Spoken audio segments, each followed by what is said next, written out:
Amém? Eu quero ministrar sobre a sua vida a mensagem com o tema: o Deus de milagres e eu. Se eu te perguntar, me fala um pouco sobre as suas experiências com Deus, o que você vai me dizer? Porque talvez você não tenha tido uma experiência ainda sobrenatural, mas existem experiências que nós temos que é natural e a gente já fica impactado. Quem já viu o mar? O mar, o oceano. Não é algo que nos deixa impactado? Uma bela cachoeira, quem já viu? Um rio bonito, uma bela represa, um céu azul, lindo e maravilhoso. Tudo isso serve de experiência para que a gente possa dizer assim: só pode existir um Deus, porque é lindo demais tudo isso aqui. E eu digo para os irmãos e irmãs que este Deus é o Deus de milagres. Amém? E na existência desse Deus de milagres, ele faz tudo maravilhoso, ele faz tudo lindo, ele faz tudo glorioso, assim como ele é. E então nós também somos feituras das mãos de Deus.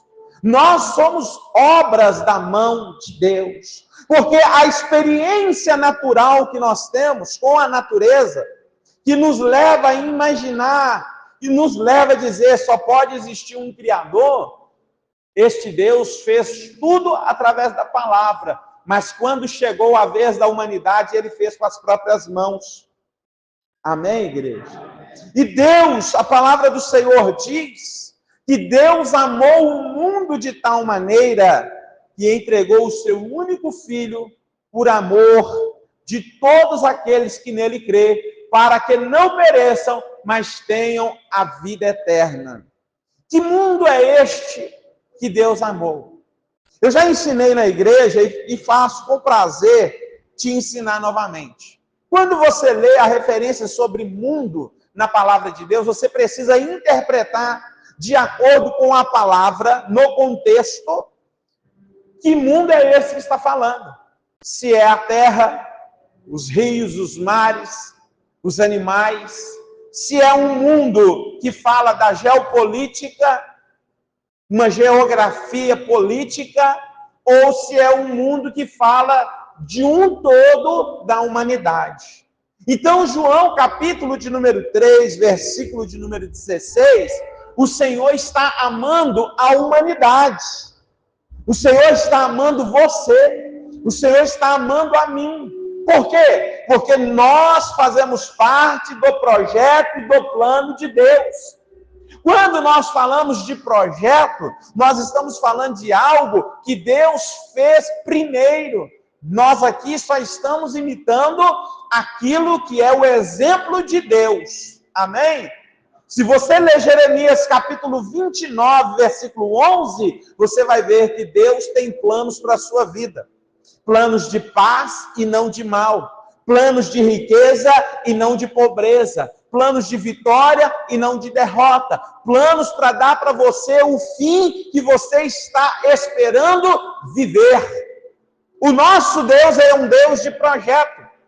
Quando a Bíblia diz que Deus amou o mundo, era o plano de Deus de salvação para a humanidade. Deus escreveu um plano para salvar você. Deus escreveu um plano para me salvar. A humanidade, ela entrou em um estado de degeneração por causa do pecado. Porque lá no princípio, quando Deus criou todas as coisas, e ele estabeleceu a humanidade na terra, Deus falou com Adão: Adão, pode comer de tudo, mas existem duas árvores aqui que você não pode tocar e nem comer neste fruto, porque certamente no dia que deles comer, certamente morrerás e não viverás. Porém, a gente já conhece a história.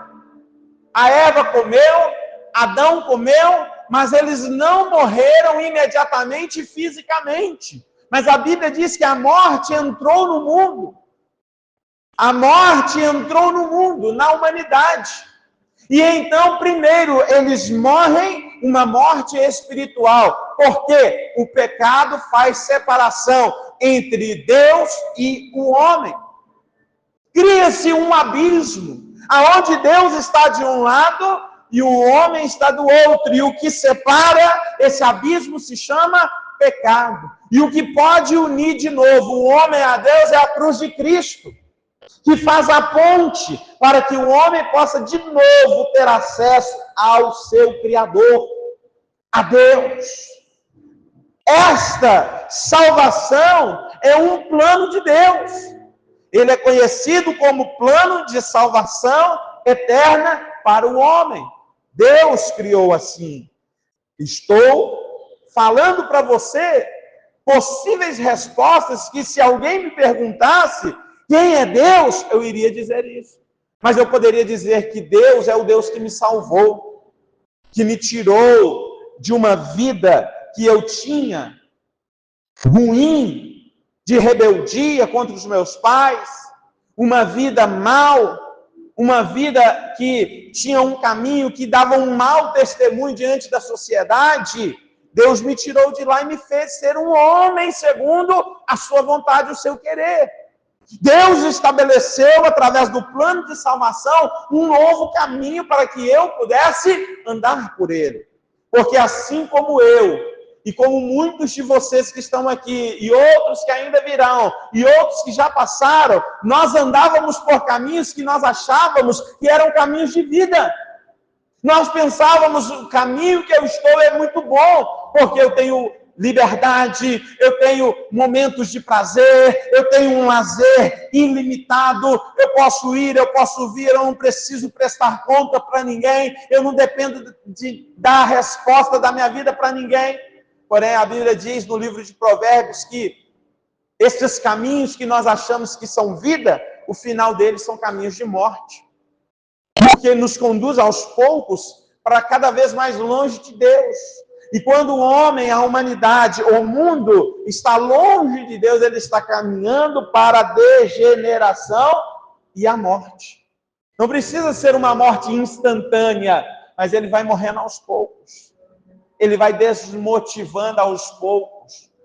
É igual aquela frase que diz assim: o amor acabou, o amor esfriou, por isso o casal separou.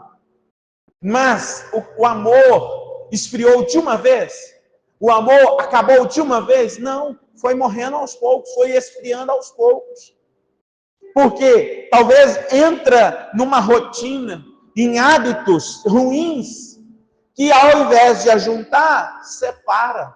E aí a palavra de Deus vai nos mostrar, irmão e irmã, que o nosso Deus, o Deus de milagre, fez isso e muito mais para cada um de nós, em nome de Jesus. Amém? Dentro também desta mensagem, nós precisamos fazer algo. O que é que nós precisamos fazer dentro desta mensagem? O Deus de milagres e eu. Eu preciso me perguntar, você precisa se perguntar, qual é o meu passo de fé diante do Deus de milagres? Qual é o meu passo de fé diante do Deus de milagres? A Bíblia diz que Jesus, ele é Deus. Amém? Ele é coexistente com o Pai. Jesus, ele encarna em uma natureza humana, mas não perdeu a sua divindade. Ele continuou e continua sendo Deus. Deus Pai, Deus Filho e Deus Espírito Santo. Amém, irmãos? Uma união hipostática. Amém? Você olha para Jesus, ele é a imagem do Deus invisível. Porque a Bíblia diz que o nosso Deus é Espírito. E Jesus é aquele que os discípulos puderam tocar, os discípulos visualizaram, estiveram com ele, porque ele é a imagem invisível do Deus invisível. Jesus fez muitos milagres? Sim, porque ele é o Deus de milagres. Ele realizou muitas boas obras que foram registradas nos evangelhos.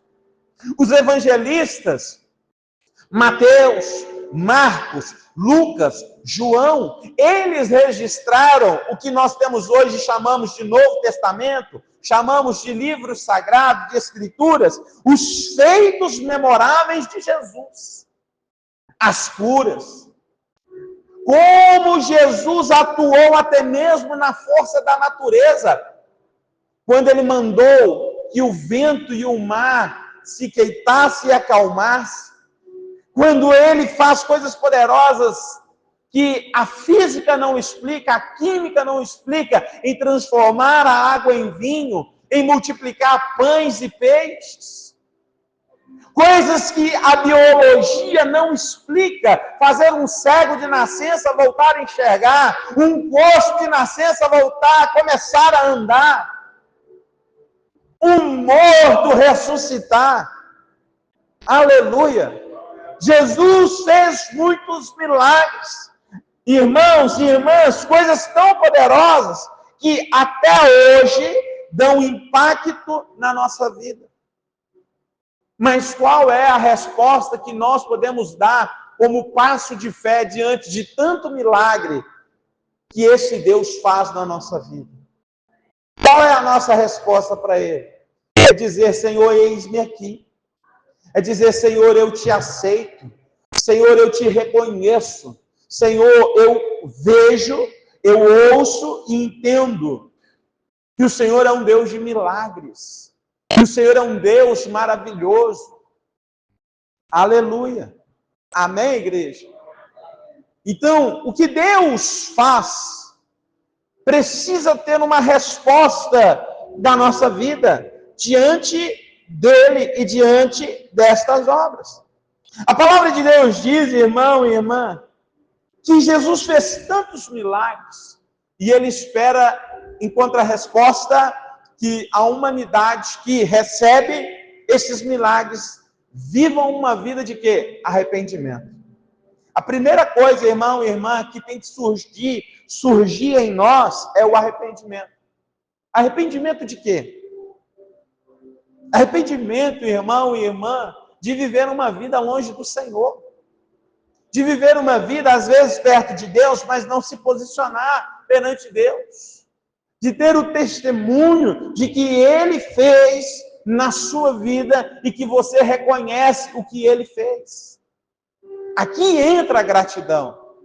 Porque, às vezes, eu posso pensar assim, não, Ele é Deus, Ele me criou, Ele é obrigado a fazer por mim, Ele é obrigado a cuidar de mim, Ele é obrigado a suprir minhas necessidades, Ele fez, eu não pedi para nascer. Às vezes nós podemos pensar assim como muitos filhos pensam dos seus pais, dizendo assim, o meu pai e minha mãe têm obrigação disso e daquilo outro para mim, eu não pedi para nascer. A gente ouve isso demais por aí. Às vezes nós temos alguém da família que tem uma posição que está mais elevada do que a nossa, e de repente a gente diz assim, eles são obrigados a me ajudar na minha necessidade.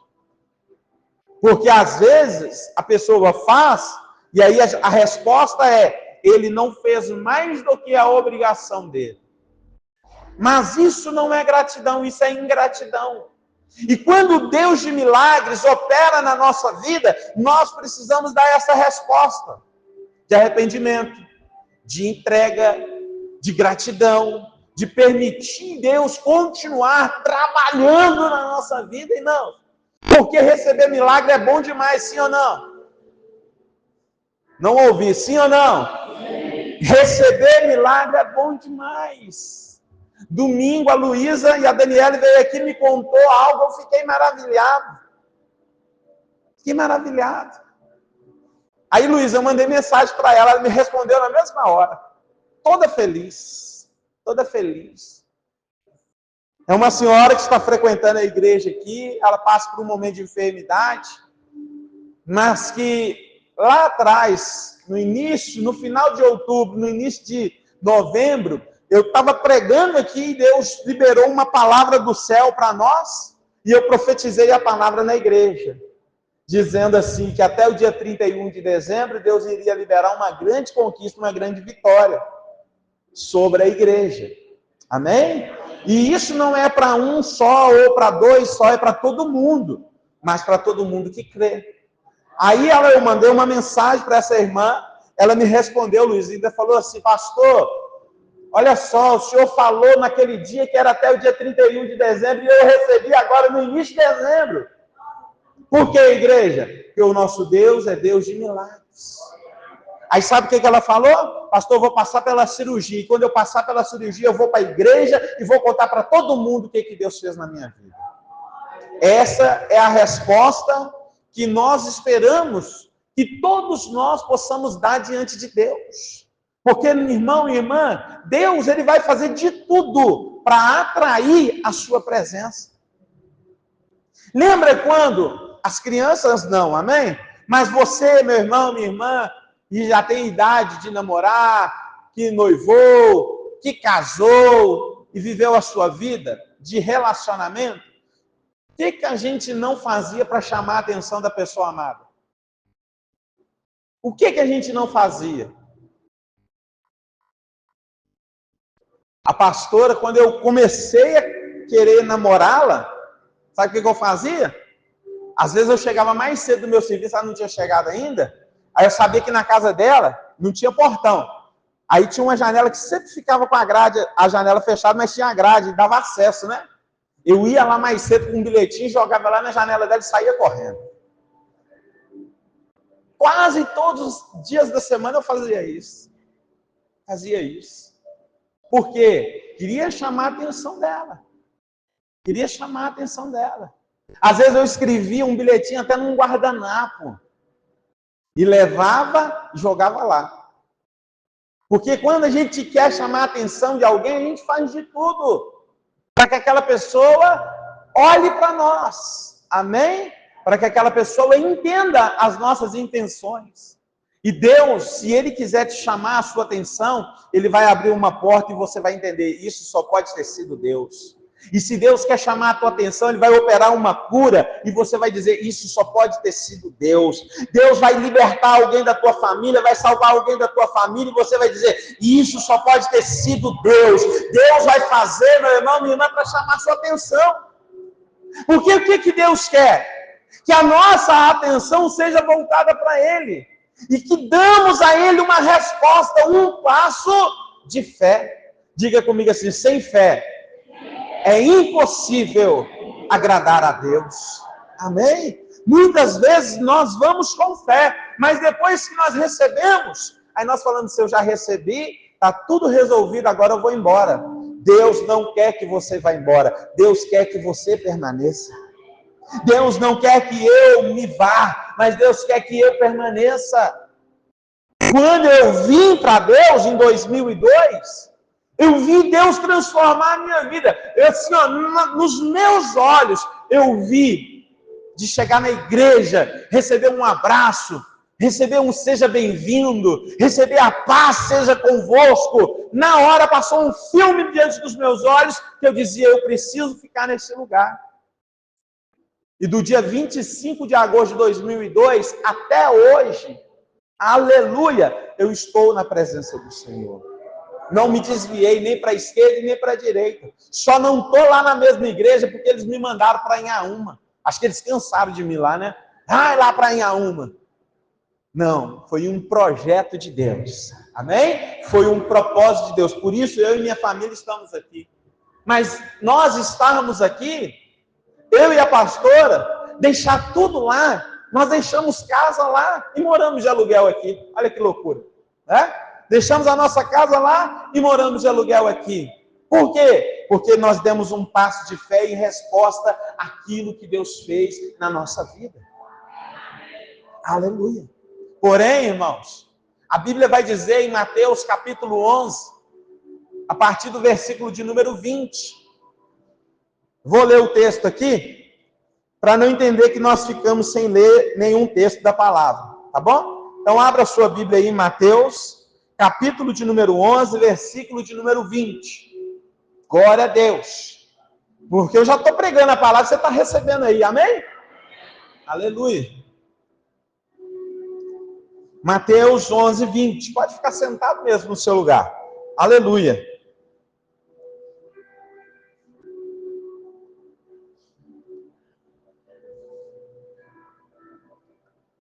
Amém? Olha só o que diz a palavra do Senhor. Então Jesus começou a denunciar. Então Jesus começou a denunciar as cidades onde havia feito muitos milagres, pois não tinham se arrependido. Versículo 21.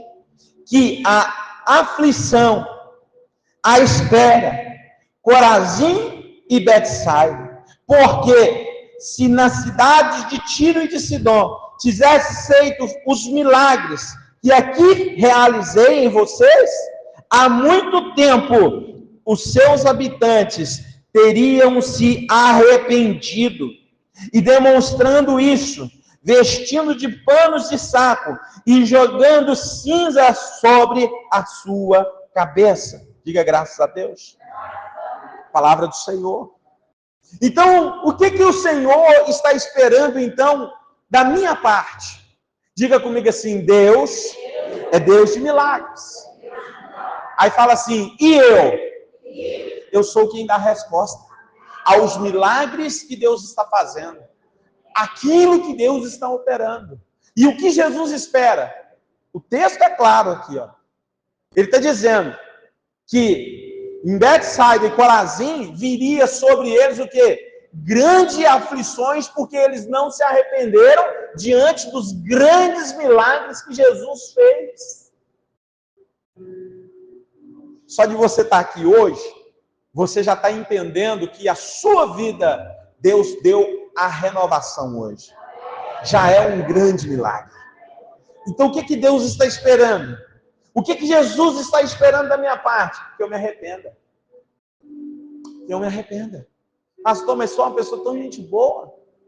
Escuta, não vamos falar de erros e pecados, não.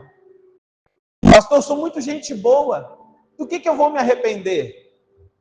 Às vezes nos arrependemos e devemos nos arrepender por não entregar a nossa vida ao Senhor e viver a nossa vida para o Senhor. Porque é isso que Deus espera. Que nós venhamos a nos achegar a Ele e permanecer na presença dEle. Seja aqui nesta igreja, que é lugar de servir, ou em qualquer outra igreja que você possa servir. Porque hoje o maior engano de muitas pessoas, que às vezes não gostou de uma palavra que o pastor deu, porque às vezes chegou o irmão fulano de tal, não cumprimentou o ciclano ficou chateado. E aí, por muitas coisas que às vezes a pessoa vê ou ouve, ele se frustra porque ele já está frustrado, ele já está decepcionado e está procurando uma resposta para sair, uma oportunidade. Aí ele sai e começa a dizer assim: eu posso buscar a Deus em todo lugar, Deus está comigo na minha casa, Deus está comigo no meu trabalho, Deus está comigo na rua. Sim, a Bíblia diz, irmão e irmã, que se nós pegarmos o lugar mais profundo da terra e ali colocar a nossa cama, Deus estará lá conosco. Assim como se nós subirmos no monte mais alto, lá no pico do Everest, Deus também estará conosco, porque Deus está conosco em todos os lugares. Jesus disse: eu estarei com vocês todos os dias, até a consumação dos séculos. Amém? Deus está conosco. Porém, será que nós estamos com Deus? Porque a resposta que Deus espera é que Ele estará conosco, mas nós também devemos estar com Ele. Assim como uma amizade entre duas pessoas não pode ser feita somente por um. Os dois têm que ser amigos, com direitos e deveres dentro dessa amizade. Também no relacionamento entre um homem e mulher. Também num vínculo profissional entre o empregado e o patrão. Também no vínculo de fé entre o cristão e Jesus Cristo. Não pode ser só Jesus segurando a aliança. Eu tenho que viver a aliança. Eu tenho que fazer a minha parte. Aleluia. O nosso arrependimento, irmãos, precisa ser o quê? Genuíno e verdadeiro. Genuíno e verdadeiro. As duas palavras são sinônimas. Mas eu precisei colocá-las aqui. Amém? Porque se eu falar só genuíno, é a mesma coisa de ser verdadeiro. Amém? Mas eu usei as duas palavras aqui para prender mais a sua atenção. Nós precisamos demonstrar isso para Deus. Como que eu demonstro isso para Deus? Ao ponto do meu pastor ver. Ah, mas eu não tenho que fazer nada para o homem. Eu tenho que fazer sim para o homem. Eu tenho que fazer sim para o irmão que está sentado do meu lado. Eu tenho que fazer sim para a pessoa que está me vendo lá na rua. Eu tenho que fazer sim para a minha família dentro da minha casa. Eu tenho que fazer sim para os meus colegas de trabalho. Porque, irmão, se eu não for fazer por eles, não adianta eu querer fazer por Deus. Porque Deus não vai deixar de ser Deus. Mas, às vezes, uma pessoa que está na rua, às vezes vivendo a sua vida de vícios, às vezes vivendo a sua vida de homossexualidade, às vezes vivendo a sua vida na bruxaria, na feitiçaria, como eu era, porque eu vi uma pessoa fazer algo diferente, me chamou a atenção, e eu decidi seguir por aquele mesmo caminho. Você precisa fazer para outras pessoas verem, mas não para Deus ver, porque Deus já sabe. A resposta que eu tenho que dar chama-se testemunho. Testemunho. As pessoas precisam olhar e dizer: esse camarada é diferente, esta senhora aí é diferente, este jovem aí é diferente, esse adolescente é diferente. Por que ele é diferente? Ah, porque é servo de Deus. Ah, porque é uma serva do Senhor. Então eu preciso entender que não é que eu vou fazer algo, a outra pessoa, por exemplo, que se dizem muito, né? Eu não estou aqui por causa do pastor, eu estou aqui por causa de Jesus. Só que Jesus está no céu e quem está aqui na terra é o pastor. Amém? Que representa Jesus. Amém? Então o que você faz por mim e o que nós fazemos juntos e o que eu faço por você, nós estamos fazendo pela obra dele. Amém? É uma via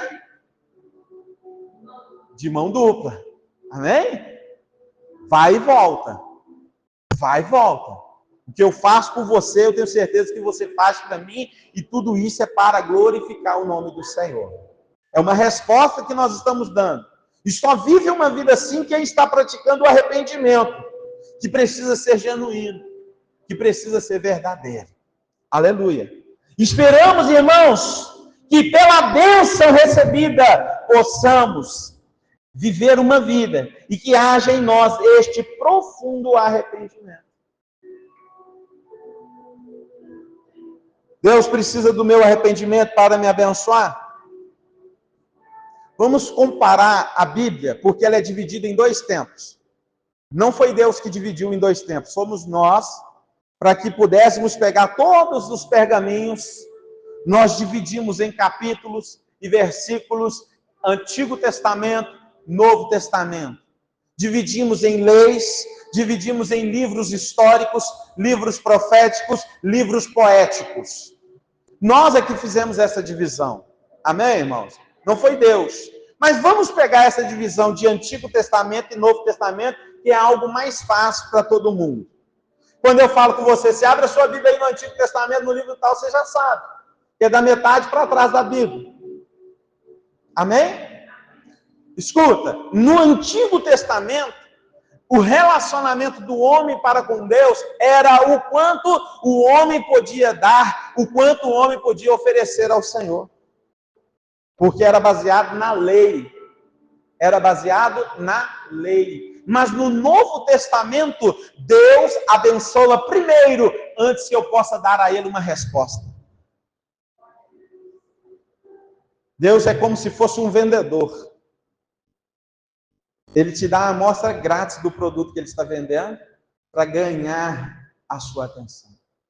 E ele dá todo o argumento que você precisa saber para que você possa receber o que ele tem preparado para você. E quando Jesus fala sobre isso, irmão e irmã, a gente usa um texto do Evangelho de Lucas, que Jesus fala assim: quem quer me seguir, toma a tua cruz e segue-me. Mas antes de vir, calcule o preço de você me seguir. Aí ele diz: qual é o homem que antes de construir uma casa, não se assenta, vê o projeto, antes de construir a base, para ver se vai dar conta de fazer a obra até o fim. Para que, construindo ele o alicerce, o dinheiro acabe antes da obra acabar, e ele não se torne motivo de zombaria das pessoas que vão passar e vão rir e vão dizer: ah, começou a construir e não deu conta de terminar. Ou qual é o rei que não se assenta com os seus conselheiros e discutem entre si que, saindo a guerra com 10 mil homens, pode vencer a guerra contra um rei que tem 20 mil soldados. Chegando à conclusão que não dá, antes que a guerra aconteça, envia emissários de paz, querendo fazer acordos de paz. O que Jesus está querendo dizer? Que para me seguir a Ele tem um custo. Que para me seguir a Ele, servir a Ele, eu tenho que calcular se eu vou dar conta de me responsabilizar pelas minhas decisões. Porque, irmão, irmã, se for para a gente servir ao Senhor, seguir a Jesus, como infelizmente muitas pessoas fazem, começa, para. E sempre que começa, é uma bênção. E sempre que para, a culpa é de alguém. Nunca é dele. A culpa é de alguém, mas nunca é dele. Às vezes a culpa é até de Deus. Às vezes a pessoa coloca a culpa até em Deus. Mas Jesus está dizendo que se nós queremos o servir, devemos nos assentar e calcular o risco de servi-lo. E Tiago, no capítulo 1, versículo de número 21, ele diz assim: portanto, removam toda impureza e maldade. Aceitem humildemente a palavra que lhes foi implantada no coração, pois ela tem o poder para salvá-los. Quando a gente fala assim, quem quer ser salvo e ir morar no céu, todo mundo se alegra, todo mundo levanta a mão, todo mundo aceita, todo mundo vibra. Porém, meu irmão, minha irmã, nós não temos que pagar o preço já foi pago. Nós agora estamos falando de algo que está no Novo Testamento, que Deus dá primeiro, antes que eu possa oferecer. Jesus falou, não fostes vós que me escolhestes, eu escolhi você. Amém, igreja? Eu escolhi você. Não foi você que me escolheu. Não foi você que me achou um Deus bondoso. Não foi você que me achou um Deus misericordioso. Não foi você que me amou. Pelo contrário, eu te amei primeiro. Ou seja, Deus está dando primeiro antes de receber. Você acha que Deus não sabia que muitas pessoas iriam rejeitá-lo? Rejeitar o seu filho? Negar o seu filho? Crucificar o seu filho? Blasfemar a sua palavra? Muitas pessoas assim fazem e Deus já sabia disso, mas Deus não deixou de ser um Deus amoroso, Deus não deixou de amar o mundo por causa das respostas negativas das pessoas. Porque Deus sabe que no meio de nós alguém vai dar uma resposta positiva. Deus sabe que no meio de nós alguém vai servi-lo. Deus sabe que no meio de nós, às vezes eu estou pastoreando esta pessoa, e eu sou um pastor de 100 pessoas, e eu estou pastoreando uma pessoa, que será um pastor de 1 milhão de pessoas. Deus sabe disso. Deus quer que nós possamos dar a Ele a resposta. E existem coisas que, neste interim, enquanto a nossa fé está acontecendo, nós precisamos ter atitudes. Diga assim, eu preciso ter uma atitude, ainda que seja mínima, diante do que Deus fez. Às vezes nós precisamos ter. E o apóstolo Tiago, ele está dizendo isso aqui no capítulo 1, versículo de número 21. Eu preciso, olha só, tirar de dentro de mim, irmãos, eu preciso tirar, arrancar de dentro de mim as minhas impurezas e as minhas maldades. Vou dar poucos exemplos aqui, mas que serão exemplos que dará para você entender o que o texto está dizendo. Eu gosto de piadinhas de duplo sentido. Todo mundo sabe o que é uma piadinha de duplo sentido. Eu falo uma coisa, querendo dizer outra coisa, e você entende. E quando você entende, ou você ri muito, porque compartilha do mesmo pensamento, ou você fica constrangido. Aí o Salmo de número 1 diz, não assentei nas rodas de escarnecedores. Ou seja, se eu tenho isso, eu preciso tirar isso da minha vida. Porque isso é impureza. Eu preciso tirar isso da minha vida. A maldade. Eu estou aqui, olha, mas estou observando. Assim, vou dar um exemplo do Marcos. Assim que o Marcos der uma bobeira, eu vou roubar o celular dele. E a hora que o Cláudio der bobeira, eu vou pegar a chave do carro dele. Isso é maldade. Eu preciso tirar a maldade da minha mente. Assim como muitos desejos lascivos, imorais, pornográficos, desejos por coisas que não agradam a nós humanos, porque muitas coisas têm que ser feitas escondidas, sim ou não? Porque a gente sabe que se fizer à luz do dia é constrangedor, aí faz escondido. Ninguém adultera a luz do dia para todo mundo ver, é ou não é verdade? Faz isso sim, hora marcada, dia marcado, local marcado. Não estou ensinando ninguém a fazer pecado aqui não, amém? Estou dando exemplos. E o apóstolo Tiago está falando que nós temos que tirar isso da nossa vida. Impureza e maldade. E aí, tirando, sendo humildes, aleluia, sendo humildes, nós devemos aceitar a palavra de Deus. Por quê? Às vezes, quando nós estamos ministrando, Deus vai fazer milagre, Deus vai abrir porta, Deus vai curar, Deus vai prosperar, Deus vai enriquecer. É tudo para mim. Mas quando nós falamos, tem que tirar a impureza, tem que tirar a maldade, tem que mudar de vida. Não gostei da palavra do pastor. O pastor está apontando para mim. O pastor está falando mal de mim, da minha vida lá no altar. Eu não estou gostando disso. Mas não é, irmãos. É porque nessa hora, é justamente nessa hora, que nós estamos sendo confrontados, e entra essa palavra, devemos aceitá-la humildemente no nosso coração. Porque assim, esta palavra ela entra e promove salvação. Aleluia! Promove salvação. Glória, glória, glória, glória, glória. Irmão, escuta. Muitos milagres que Deus opera é em resposta ao pedido de socorro. Quantas mães pedem socorro para Deus por seus filhos? Pais que pedem socorro a Deus para conseguir levar a provisão para dentro de casa.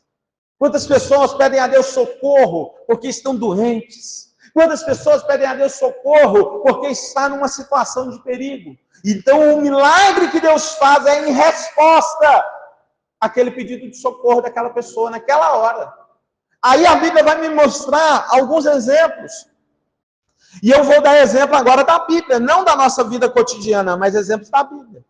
Em João, capítulo de número 4, Jesus tem um encontro com uma mulher que a Bíblia não fala o nome, só diz que é a mulher samaritana. Ela está no poço e vai lá ao meio-dia, no momento que está mais calor, para buscar água.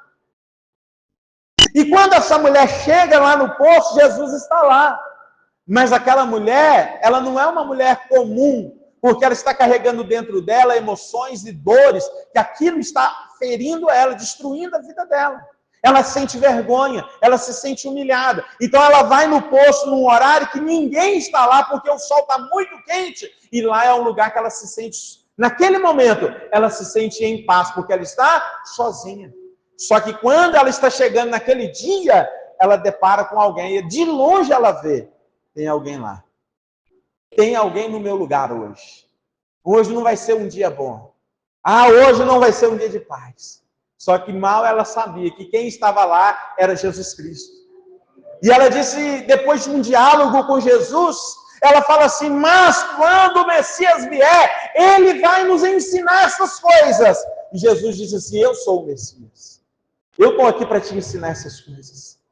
Eu estou aqui para te dizer que não é no monte, em Samaria, e não é no templo em Jerusalém que se adora o Senhor, porque Deus adora em espírito e em verdade. Deus adora em espírito e em verdade, na sua mente e no seu coração. Aonde você estiver, você vai poder adorar o Senhor. Então Jesus, conversando com aquela mulher, Jesus curou a alma e o espírito daquela mulher. E no mesmo instante ela deu uma resposta. Ela se arrepende e ela sai correndo para a cidade para se tornar uma evangelista, para anunciar, venham todos ver um homem que disse tudo de mim. Venham correndo ouvir. Irmão, você acha que naquela cidade não tinha pessoas que conheciam a vida daquela mulher? Mas quando ela sai correndo e dizendo, venham ver o homem que disse tudo de mim, ela estava falando assim, olha, ele conhece até os meus segredos. Jesus conhece até os seus segredos. Sabe aquilo que ninguém pode saber? Jesus sabe. Jesus sabe, Jesus conhece. E a resposta daquela mulher foi servir ao Senhor. Aleluia. Em Marcos capítulo 5, Jesus havia dado uma ordem para os discípulos para atravessar para o outro lado do mar da Galileia. E quando Jesus atravessa, ele chega num lugar chamado Genezaré. E ali um dos evangelistas narra que havia 2 homens endemoniados. Mas Marcos faz a narrativa da mesma história de um homem endemoniado. Que ao ver Jesus vindo, este homem vem nervoso, gritando, espumando a boca, cheio de demônios. E a Bíblia diz que aqueles demônios dizem assim, Jesus de Nazaré, nós sabemos quem é você. Não nos mande para o abismo, ainda não é chegada a hora. O texto diz, porque Jesus havia dito, saiam dele. E então, irmãos, Jesus perguntou, quem são vocês? Qual é o nome de vocês? Eles disseram, nós somos legião, porque somos muitos. Então Jesus expulsou aqueles demônios. Sabe qual foi a resposta daquele homem? De arrependimento? Ele implorou a Jesus, deixa eu ir com o Senhor. Deixa eu atravessar o mar com o Senhor. Deixa eu caminhar com o Senhor. Jesus não permitiu. Jesus disse para ele, vai e volta para a sua casa. Conta para os seus familiares. Conta para a sua cidade tudo o que te aconteceu. A Bíblia diz que Genezaré estava localizado numa região chamada Decápolis. Que havia 10 grandes cidades que formavam aquela região. E aquele homem saiu e pregou sobre Jesus naquelas 10 cidades. Como resposta ao que Jesus havia feito por ele. Aleluia. O último exemplo para nós terminarmos. Em Atos dos Apóstolos, capítulo 9, conta a história de um homem que muitos estudiosos dizem que ele não tinha muita estatura, mas que ele era o terror, ele era o perseguidor da igreja, seu nome era Saulo. E a Bíblia diz que em Atos 9, ele tem um encontro com Jesus, e ele foi transformado por aquela experiência. E agora ele deixa de ser o perseguidor para se tornar o perseguido, para se tornar o evangelista mais proeminente do Novo Testamento. O homem que mais escreveu a igreja, o homem que trouxe a revelação da igreja, aleluia, para nós como nós conhecemos hoje, se tornou Paulo. E esta foi a resposta de Paulo para o encontro com Jesus. E aí, irmão e irmã, eu te pergunto qual é a resposta que nós temos dado ao Senhor? Ou qual resposta nós devemos dar ao Senhor? Porque a salvação, irmãos, é um grande projeto de Deus para a humanidade. Mas essa salvação, ela precisa ter um passo de fé, chamado de aceitação e reconhecimento. O apóstolo Paulo fala isso na palavra do Senhor, no livro de Romanos. E ele declara assim, perto de você está a palavra. Perto de você está a palavra. Na sua boca e no seu coração. No seu coração, você crê para a justiça. E com a sua boca, você confessa para a sua salvação. Então, quando o homem tem aceitação e confissão, ele é salvo. Por quê? Ele não é salvo somente pelaquela ação, mas ele é salvo pelo conjunto da obra. E quem vê, diz, eu testemunho isso. Eu testemunho isso. Então, quando nós chamamos você aqui, quem nessa noite gostaria de aceitar a Jesus? Quem nessa noite gostaria de confessar Jesus como seu Senhor e seu Salvador? Isso aqui não é simplesmente para deslocar você do seu lugar e vir aqui. Mas quando às vezes você já tem esse desejo no seu coração, assentado aí no banco, e que você sai daí e vem para cá, você está testemunhando para todo mundo a sua decisão de fé. a sua posição de fé. Eu me posicionei pelo Senhor. Eu creio nisso por justiça. Eu confesso com a minha boca. Amém? Glória a Deus. Os milagres, irmãos, nos atraem para o nosso Deus. O milagre, irmãos, é só o chama. Amém? Sabe quando a loja faz uma promoção, uma oferta? Sabe quando eles colocam lá Black Friday? Aquilo lá é só para chamar você. Porque eles colocam na promoção que você não precisa. O que você realmente precisa não está na promoção. Mas eles têm que te chamar de algum jeito. Amém? Então o milagre, muitas vezes, é o chama de Deus. Que você vem pela sua necessidade. E quando chega aqui, você recebe algo que você não está esperando. Amém? Assentado no seu lugar, fecha os teus olhos. Não precisa ficar de pé não, mas fecha os teus olhos. Eu procurei ser mais didático possível. Eu procurei ministrar esta palavra para você aqui nesta noite, como um desenhista faz em uma tela branca. Ele desenha aquilo que está no seu coração. Eu estou desenhando para os irmãos aquilo que está no meu coração, que Deus deseja salvar você, salvar a mim. Mas que para isso acontecer, eu preciso tirar toda impureza, toda maldade. Pastor, eu sou novo, eu não tenho impureza e nem maldade. Então você precisa, como todos, receber humildemente a palavra para que você receba a salvação. Esse precisa ser o seu testemunho. E para completar, como conclusão e reflexão, Jesus disse,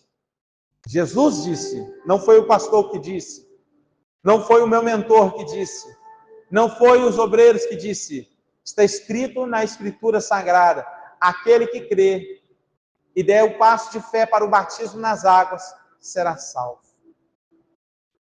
Alguém disse ao diácono Filipe, em Atos dos Apóstolos, capítulo de número 5 e 6, a água está aí, o que me impede de batizar?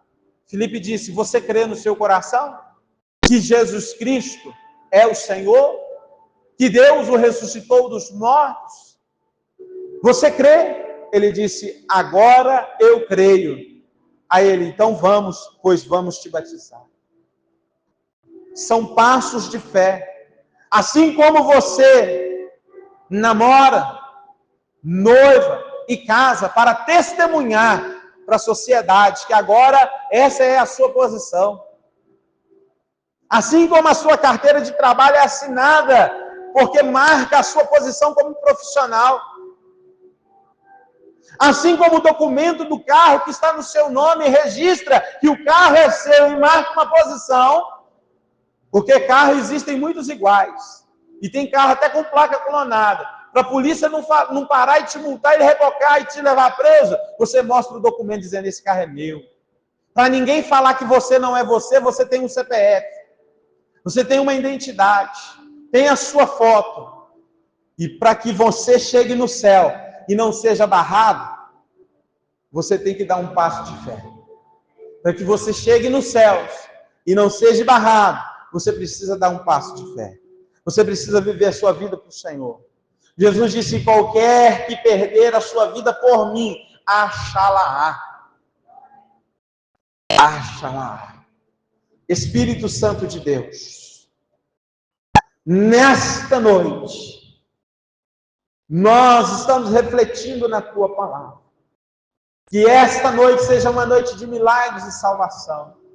Eu oro para que os enfermos aqui nesta noite, os doentes, sejam curados agora em nome de Jesus. Doença, enfermidade, aonde você estiver alojada no corpo desse irmão, dessa irmã, sai agora, em nome de Jesus, e não volte mais. Porque o nome de Jesus é maior do que você. O nome de Jesus é maior do que você. Espírito causador de doença, espírito causador de enfermidade, eu te repreendo. Eu te mando embora agora, em nome de Jesus. Do alto da cabeça às plantas dos pés, nos ossos, nas juntas, nos nervos, órgãos, medula, célula. Agora, doença sai em nome de Jesus. Mas também, em nome de Jesus Cristo, eu te pergunto nessa noite, quem está aqui gostaria de reconhecer e de aceitar a Jesus Cristo como seu Senhor e seu Salvador, e dar um passo de fé em resposta a Ele? Eu gostaria que você saísse do seu lugar e viesse até aqui à frente, em nome de Jesus, para que o Senhor possa ver. Ele fez o que eu esperava que Ele fizesse. Ela fez o que eu esperava que ela fizesse. É o passo de fé. É o passo de fé. Costuma muito vir à nossa mente: eu não estou pronto para isso. E eu te faço uma pergunta: quando é que você estará pronto? Porque se for para nós humanos estarmos prontos, nós não precisaríamos de Jesus. Porque nós mesmos iríamos resolver esse BO. Nós mesmos iríamos resolver a nossa situação. Eu te convido em nome de Jesus, quem gostaria de tomar a decisão pelo passo de fé. Pastor, eu já aceitei a Jesus, mas eu ainda não batizei nas águas. Eu quero o batismo nas águas como um passo de fé. Levanta do seu lugar e vem aqui à frente. Humildemente receba a palavra no seu coração para que você seja salvo. Para que você seja salvo.